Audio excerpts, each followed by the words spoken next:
오늘이 종교개혁 504주년이 되는 날입니다. 하나님께서 이 종교개혁 504주년 예배를 위해서 우리에게 주신 말씀이 예레미야 2장 10절에서 13절까지의 말씀인데요. 특별히 이 13절의 말씀을 보니까 하나님께서 이스라엘 백성들에게 이렇게 말씀을 하셨어요. 내 백성이 두 가지 악을 행하였나니 곧 그들이 생수에 근원되는 나를 버린 것과 스스로 웅덩이를 판 것인데 그것은 그 물을 가두지 못할 터진 웅덩이들이라. 이 말씀 속에 나오는 생수는 살아있는 물을 가리키기는 하지만 그 의미를 생각하면 솟아나는 물을 가리키는 것이고요, 흘러가는 물을 가리키는 것입니다. 한마디로 고여있지 아니한 물을 가리키는 것이에요. 하나님께서 광야의 백성들에게 그리고 약속의 땅에서도 이스라엘 백성들에게 생수의 근원이 되어 주셨던 것인데, 이스라엘은 이 하나님을 버렸고 스스로 웅덩이를 파듯이 자구책을 찾았다라는 그런 이야기입니다. 이스라엘 백성들이 왜 그런 선택을 했을까요? 이스라엘 백성들은 비록 반석에서 솟아나는 그런 생수는 아니라 할지라도 눈에 물이 보이기만 한다면, 비록 웅덩이에 담겨져 있는 물이라고 할지라도, 그곳에 조금 흙탕물이 있다고 할지라도 그것이 더 좋겠다라고 그렇게 선택했다는 이야기입니다. 하나님을 의지하면서 살아가는 그런 신앙은 목이 말라서 차라리 웅덩이에 담겨 변질될지언정 눈앞에 물이 있는 그런 삶이 더 낫겠다라고 선택했다는 이야기예요. 필요할 때 생수를 주셨던 하나님에 대한 그 믿음 대신에 믿고 의지하는 것이 성가셔서 눈앞에 물이 보이는 웅덩이를 만드는 삶, 이런 삶의 길을 걸어갔다는 이야기지요. 오늘 본문의 말씀 조금 뒤로 가보면 18절에는 이런 말씀도 나옵니다. 네가 시올의 물을 마시려고 애굽으로 가는 길에 있으면 어찌 됨이며 또 네가 그 강물을 마시려고 아수르로 가는 길에 있으면 어찌 됨이냐. 이 말씀이 바로 이 13절 말씀의 역사적인 배경이 되는 사건입니다. 이스라엘 백성들은 자신들을 지켜주시는 하나님을 대신해서 때때로 애굽을 선택해 보았고요, 때때로 아수르를 의지해 보고자 했다라는 이야기입니다. 약속의 땅에 이집트의 삶의 방식 혹은 아수르의 삶의 방식들을 들여오고 싶어 했다라는 그런 이야기인데, 참으로 아이러니하지요. 여러분, 하나님께서 주셨던 그 약속의 땅에서 고여있지 않고 솟아나는 생수가 되어주신 그 하나님을 이 이스라엘 백성들이 자신들이 만든 웅덩이에 가두어 놓으려고 시도했다라는 그런 이야기입니다. 그래서 하나님께서 한탄하시지 않습니까? 이방의 여러 민족들을 살펴보라고, 이런 일이 이방인들에게조차도 있었냐고 그렇게 되묻고 계셨던 것이지요. 오늘 이 말씀을 우리가 묵상해 보면 하나님을 믿는다라는 것, 이것은 도대체 어떻게 믿는 것을 의미하는가, 이런 물음을, 이런 도전을 우리에게 던져줍니다. 여러분, 하나님께서는 흐르고 솟아나는 생수가 되어주셨던 그 하나님을 가두어 놓았다가 필요할 때마다 꺼내서 마시면서 살아가겠다라고 하는 그런 삶의 방식, 그런 믿음의 방식은 최소한 믿음이 아닌 것이다라고 우리에게 말씀하고 있어요. 우리가 출애굽기 16장 20절을 보면 어떤 사람들이 광야에 나가서 만나를 잔뜩 가지고 돌아옵니다. 그리고는 자신의 장막에 그 만나를 쌓아두고 살아가고 싶어 했어요. 그러나 여러분, 그들은 무엇을 선택했던 것입니까?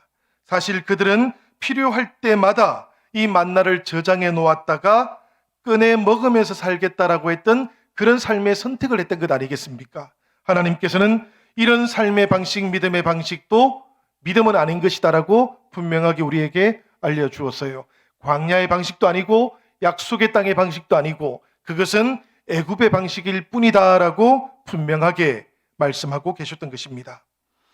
우리들에게 메시지 성경으로 유명한 유진 피터슨 목사님, 그 목사님은 이런 삶, 이런 믿음을 가리켜서 하나님을 길들이고 자신의 입맛에 맞게 조절하려는 시도다라고 그렇게 표현한 적이 있습니다.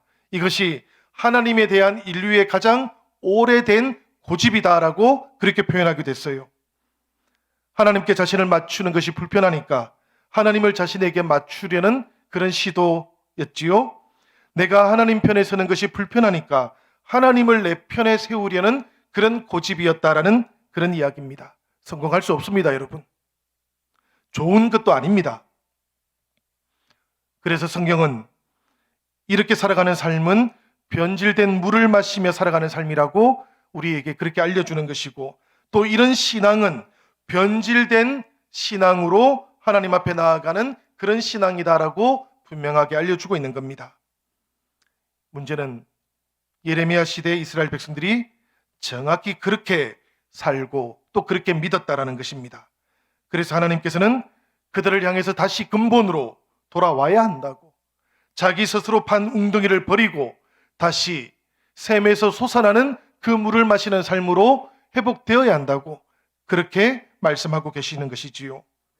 고여있지 않고 갇혀있지 않은, 샘에서 솟아나고 반석을 깨고 솟구치는 그 생수처럼 우리가 예측하지도 못하고 우리가 다 알 수는 없지만 우리의 삶 가운데로 임하시는 그 하나님의 은혜를 믿으면서 살아갈 때 영적인 생명이 변질되지도 않고 지속 가능하기도 하다라고 그렇게 말씀하고 계시는 겁니다.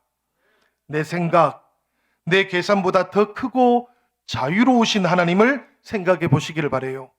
그 자유로우신 하나님을 나의 생각과 나의 계산에 가두어 두는 것, 이것을 중지해야만 비로소 하나님의 자유롭고 풍성하신 은혜를 우리가 새롭게 체험할 수 있게 되는 것입니다. 이런 은혜가 우리들의 신앙을 새로운 단계로 진입할 수 있도록 만들어 가는 것입니다. 그러니 여러분, 혹여라도 은혜 없이 신앙이 자라갈 것이다 라는 생각은 멈추시기를 바랍니다. 그런 일은 일어나지 않습니다. 우리가 지식이 쌓여가면 또 세월이 지나가면 믿음이 자라갈 것이다 라는 것은 우리들의 착각일 뿐입니다. 은혜 없이 신앙이 자라가는 그런 일은 없어요. 어불성설입니다. 신앙은 나의 의지가 아니라 하나님 은혜의 사건이기 때문에 그런 겁니다. 신앙의 고백을 지켜가고 사랑의 삶을 살아가는 것 역시 나의 의지의 기초에 있지 않습니다. 우리가 예수 그리스도의 은혜 안으로 들어가게 될 때 우리에게 임하시는 성령의 의지가 있으십니다. 그 성령의 의지가 우리를 신앙의 고백으로 지켜갈 수 있도록 인도해 가시는 것이고, 사랑의 삶을 살아갈 수 있도록 힘도 주시고 인도해 가기도 하시는 겁니다. 그러니 혹시라도 이 시간에 나의 의지로 믿고 나의 의지로 주님께서 권하고 계시는 그 사랑의 삶을 살아가겠다 이렇게 생각하고 계시고, 자신의 의지로 자신의 신앙을 계획하거나 기획해 보겠다라고 생각하시는 분들께서는 그 시도를 지금 당장 멈추셔야 합니다. 은혜로 믿고 성령 임하시도록 해서 그 성령의 의지와 능력으로 살아가시는 것이 비교할 수 없이 유익하기 때문에 그렇습니다. 신앙의 풍성함으로 갈 수 있는 유일한 길이기 때문에 그런 겁니다. 여러분, 믿음이라고 하는 것은 하나님을 가두려고 하는 나 자신으로부터 탈출할 때 비로소 시작되는 것이지요.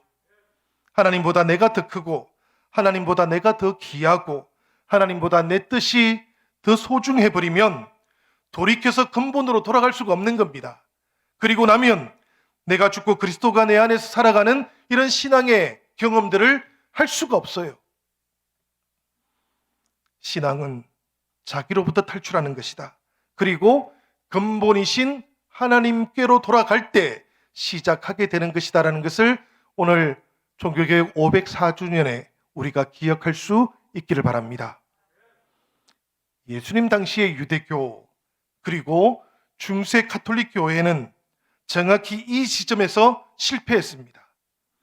바리새파 사람들은 율법이라고 하는 웅덩이에다가 하나님을 가두어서 변질된 물을 마시는 종교적인 시스템을 구축했습니다. 중세 가톨릭은 교권이라고 하는 그 웅덩이에다가 복음을 가두어 버렸습니다. 그래서 끊임없이 변질된 물을 제공해 주어서 중세의 교인들은 신앙적으로 영적으로 건강할 수가 없었던 겁니다.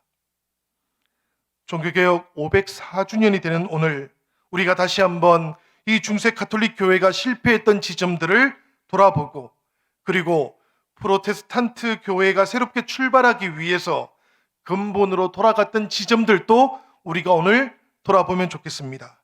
그래야만 우리의 신앙이 새로워질 것이기 때문에 그래요.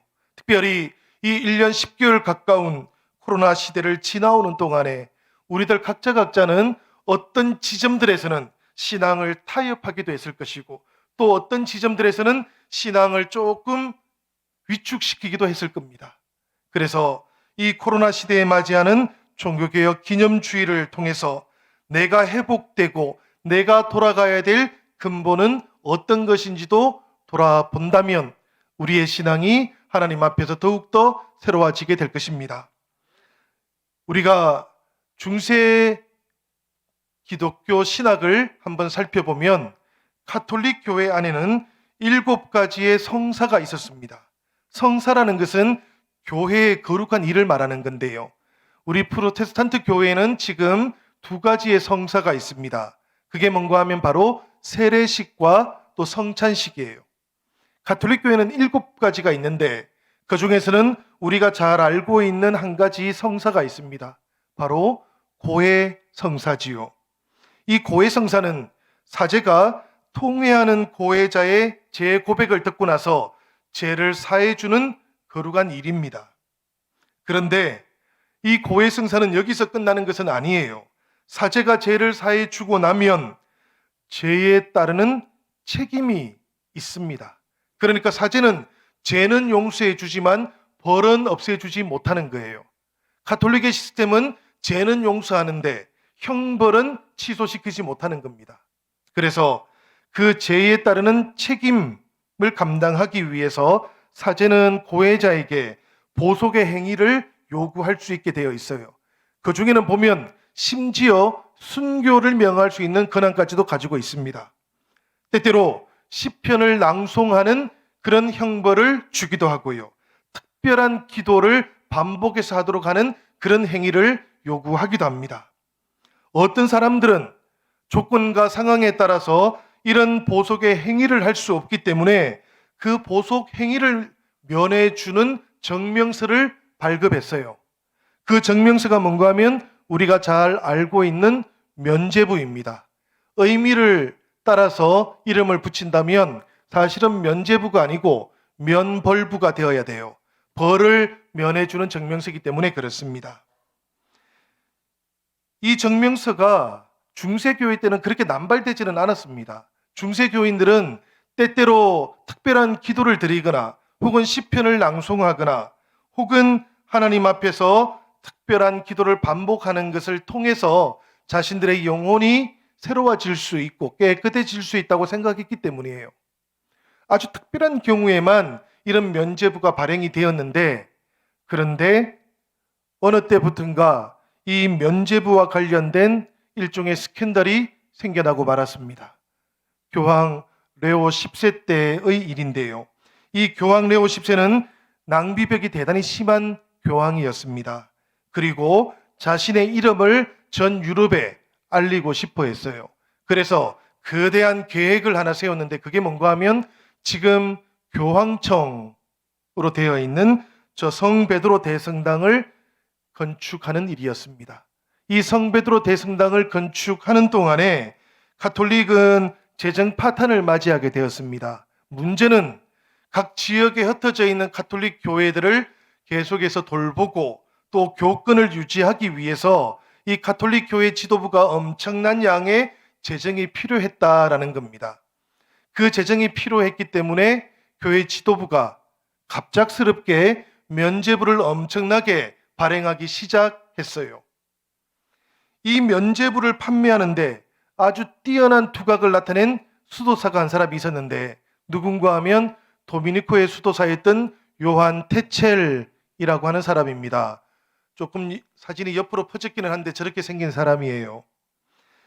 이 요한 테첼은 어떻게 면죄부 판매의 두각을 나타내었는가 하면 이 면죄부가 고해 성사를 하는 사람의 형벌을 보속해 준다라는 것을 넘어가지고 죽은 사람들의 영혼에 죄도 사해 주는 능력을 가지고 있다라고 사람들에게 거짓말을 했던 겁니다. 현혹했던 것이지요. 이 요한 테첼이 그렇게 온 독일에서 이 면죄부를 판매하고 있었는데요. 그 당시에 이 독일에서 가장 잘 살았던 지역은 어딘가 하면 티링엔주라고 합니다. 사실 동부 쪽이거든요. 옛날에 동독 지역인데 농지가 대단히 많습니다. 중세 때는 땅이 많은 곳, 농사를 지을 수 있는 곳이 부자 동네인 것이지요. 지금은 독일이 가보면 라인강을 따라 있는 지역들이 전부 잘 사는 지역입니다. 이 산업화가 되고 난 다음에 변화가 생긴 것이지요. 이 요한 테첼이 면죄부를 판매하고 있을 당시에 독일에서 가장 강력한 군주가 누군가 하면 프레드릭 대제라는 사람입니다. 이 사람이 자기 영지였던 작센주에서는 요한 테첼이 들어와서 이 가짜 면죄부를 팔지 못하게 해버렸어요. 그러니까 테첼이 어떻게 했는가 하면 이 작센주의 비텐베르크 도시가 있는데 그 강 건너편에서 사람들에게 이 면죄부를 팔기 시작하는 겁니다. 소문이 당연히 작센주에도 들어왔겠지요. 사람들이 야, 저 면죄부만 사면 우리 형벌을 면해주는 것뿐만 아니라 제도 사함을 받는다고 한다. 그래서 열광적으로 강을 건너서 면죄부를 사왔다 그럽니다. 제사함을 받고 구원받을 수 있는 면죄부를 돈으로 살 수 있다라고 하니까 이제 이 중세교회 성도들, 교인들은 하나님의 이 귀한 은혜, 값비싼 은혜 대신에 값싼 은혜를 경험하게 되었던 것이지요. 그 당시 중세교회 성도들은 요한 테첼의 이런 주장이 참된 것인지 아닌지도 묻지를 않았습니다. 왜 그런가 하면 물을 수 있는 능력이 없었어요. 중세교회 교인들이 지성이 딸려서 그런 게 아닙니다, 여러분. 문제가 하나 있습니다. 뭔가 하면 중세교회 교인들은 성경을 읽을 수가 없었어요. 설교도 들을 수가 없었어요. 왜냐하면 중세교회의 성경은 라틴어로 되어 있었고 중세교회에서 선포되는 설교도 라틴어로만 진행이 되었기 때문입니다. 중세교회는 이렇게 생각을 했던 거예요. 하나님의 거룩한 복음을 사람들이 평소에 사용하고 있는 일상 언어에 담을 수가 없다고 생각했던 거예요. 사용하지는 않지만 이 중세 라틴어 속에 하나님의 거룩하심을 담아야 되겠다라고 생각했던 것인데요. 그러다가 결국에는 말이 아니라 하나님의 복음의 그 뜻도 사람들에게 전하지 못하게 되고 말았던 겁니다. 마치 우리나라가 옛날 조선시대 때 한글은 천한 언어고 그죠? 한자 한문은 귀한 언어다라고 생각했던 것하고 비슷합니다. 그런데 바로 이때 성경을 읽을 수 있었고 설교를 들을 수 있었던 한 사람이 나섰던 거예요. 바로 비텐베르크 대학에서 성경을 가르쳤던 마르틴 루터였습니다. 이 루터는 이런 면죄부를 판매하는 것은 구원에 대한 하나님의 주권을 침해하는 것이다라고 그렇게 분명하게 선포하기 시작했습니다. 구원을 예수 그리스도에 대한 믿음이 아니라 돈에 기대어서 취할 수 있는 것이다라고 가르치는 교회는 하나님의 은혜를 훼손하고 있는 교회다라고 그렇게 선포하기 시작했던 겁니다. 여러분, 이 루터에게 별명이 하나 있어요. 무슨 별명인가 하면 망치를 든 사나이라는 별명입니다.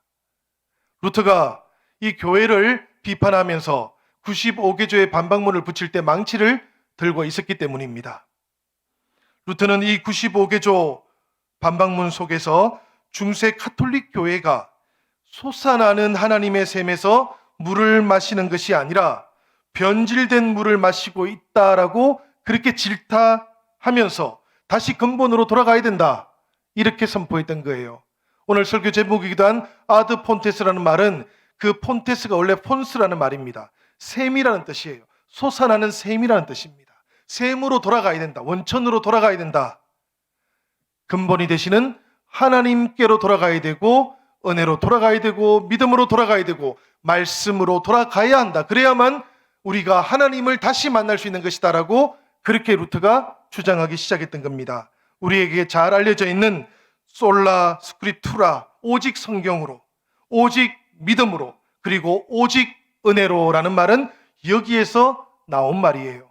그러니까 바로 성경과 믿음과 은혜가 우리가 돌아가야 하는 근본이다라는 그런 이야기입니다. 루트의 전기를 살펴보면 여러분, 루트는 새로운 세계와 거의 접촉도 하지 않던 사람이었어요. 왜 그런가 하면 루트도 수도사였습니다. 그러니까 수도원에서 살던 사람이라는 이야기예요. 이 루트는 자신의 지역, 자신의 상황에 아주 많이 제약되어 있던 그런 사람입니다. 루트가 무슨 대단한 운동가가 아니에요. 무슨 대단한 개혁을 위한 조직가도 아니었어요. 루트는 오직 하나님 앞에서 진실하고자 했던 사람입니다. 루트는 말씀이라고 하는 그 근원에 잘 돌아가고자 했던 그런 사람이었다는 이야기예요. 그런데 이 하나님을 향한 진실한 마음을 한결같이 지키려고 했고, 또 하나님 앞에서 자신의 신앙의 고백을 취소하지 않고 지키려고 하는 동안에 결과적으로 루트는 위대한 운동가가 되었고, 놀라운 개혁가가 되었고, 그리고 마침내 신앙을 새롭게 하는 조직가도 될 수 있었던 겁니다. 이런 일이 가능했던 이유가 바로 루트가 말씀 속으로 들어갔던 사람이었기 때문이에요. 그 말씀을 읽고 말씀을 묵상하는 동안에 말씀의 빛이 루트를 하나님의 은혜로 인도해 갔던 것이지요. 그리고 하나님의 은혜를 알고 보니까 예수 그리스도 그분은 자신을 심판하시는 분이 아니고 자신을 구원하시는 은혜의 주님이다라는 것도 발견하게 되었던 겁니다. 이런 사람을 하나님께서 찾으셨던 것이고요. 이런 사람을 하나님께서 사용하셨던 것이지요. 여러분, 이 신앙의 근본을 지키기 위해서 루트는 교황으로부터는 파문을 당했습니다. 이 신앙의 근본을 지키기 위해서 루트는 신성 로마 제국의 황제로부터는 신민으로서의 자격을 박탈당하기도 했습니다.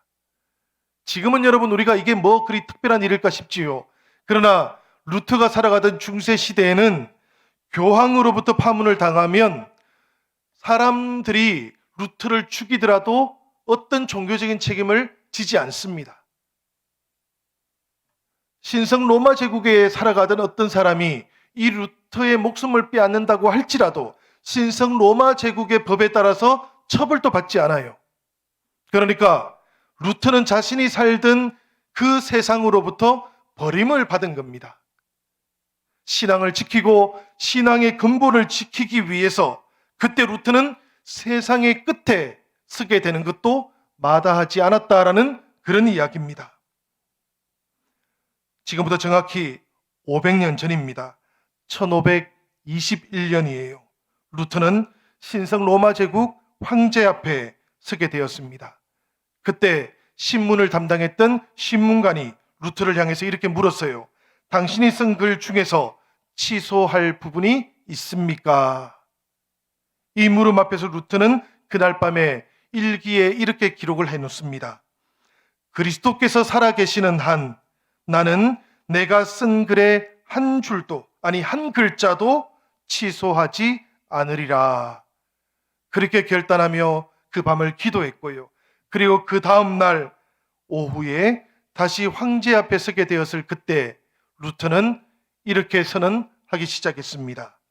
나의 양심은 하나님의 말씀에 붙잡혀 있습니다. 저는 취소할 수도 없고 취소하지도 않을 겁니다. 하나님 앞에서 양심에 반하여 행동하는 것은 지혜로운 일이 아니고 또 안전하지도 않습니다. 루트가 어디에서 안전을 찾았는지를 우리가 이 고백 속에서 발견할 수가 있습니다. 세상의 끝에 있고요. 세상으로부터 버림을 받았지만 루트는 하나님으로부터 버림받으면 자신은 안전해지지 않는다라고 생각했던 것이지요. 그래서 루트는 계속해서 이렇게 고백했던 겁니다. 저는 여기 서 있습니다. 저는 달리 행동할 수 없습니다. 하나님 저를 도와주십시오라고 그렇게 기도했다 그럽니다. 사랑하는 여러분, 루트가 서 있었던 저 자리는 어떤 자리일까요? 하나님 앞에서 주님 제가 여기 서 있습니다라고 고백했던 저 자리는 어떤 자리일까요? 신성 로마 제국 그 황제 앞을 말하는 것일까요?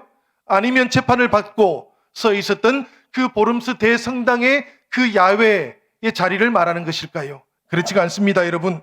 루트가 고백하고 있는 그 자리, 자신이 서 있는 그 자리는 세상의 끝에 서 있다라는 그런 고백인 겁니다. 나는 지금 근본에 서 있는 사람이고 나는 지금 세상 경계 너머에 서 있는 사람입니다라고 그렇게 고백했던 것입니다. 사랑하는 여러분, 우리는 때때로 없는 길을 가고자 하는 사람을 보면 왜 그렇게 사서 고생하냐 이런 생각을 할 때가 있습니다. 생각해 보면 우리 주님께서도 세상에는 없는 길을 걸어가셨던 분이십니다. 그러니 우리 주님께서는 늘 세상 경계 위에서 세상을 치유하며 세상 밖으로 나가셨던 분이십니다. 루트도 그런 자리에 서 있었던 것이지요. 루트도 그런 세상의 경계 위에서 세상을 향해서 주님의 복음을 선포하고자 했던 사람입니다. 예수님도 루트도 세상 속에 있고자 하지 않았다라는 이야기입니다. 우리는 예수님의 제자지요. 우리들은 루트의 후예이기도 하지요. 그래서 우리들 모두가 다 프로테스탄트들이기도 한 것입니다. 그렇다면 오늘 우리가 서 있는 자리는 어떤 자리인지 돌아봐야만 합니다. 우리가 세상 속에 있는 것은 아닌지, 우리가 세상과 너무나 동화되어서 심지어는 구별조차 할 수 없게 존재하고 있는 것은 아닌지도 돌아볼 수 있어야 됩니다. 지난 1년 10개월 우리가 코로나와 함께 지나왔던 동안에 우리의 신앙의 모습은 어떠한지도 오늘 반드시 돌아보아야만 합니다. 그리고 우리가 세상과 구별된 그 자리, 세상의 경계 속에서 다시 주님이 우리를 통해서 세상을 변화시키고 교회를 통해서 세상에 희망을 주기 원하신다라는 그 음성을 듣고 응답할 수 있어야만 합니다. 사랑하는 여러분, 코로나 이후에는 우리들도 달라져야 되겠지만 코로나 이후에는 우리의 이웃들과 세상도 교회의 신앙 고백이 달라지고 교회의 삶이 달라지기를 기대하고 있을 겁니다. 그렇게 달라지고 변화되는 그 일은 우리들이 먼저 근본으로 돌아갈 때, 말씀과 믿음과 은혜 위에 굳게 서게 될 때 비로소 가능한 것이다라는 것을 꼭 기억하시기를 바랍니다. 그리고 504주년이 되는 이 종교개혁기념주일에 우리가 하나님 앞에서 우리의 신앙을 새롭게 결단하며 기도함으로 나아가면 좋겠습니다.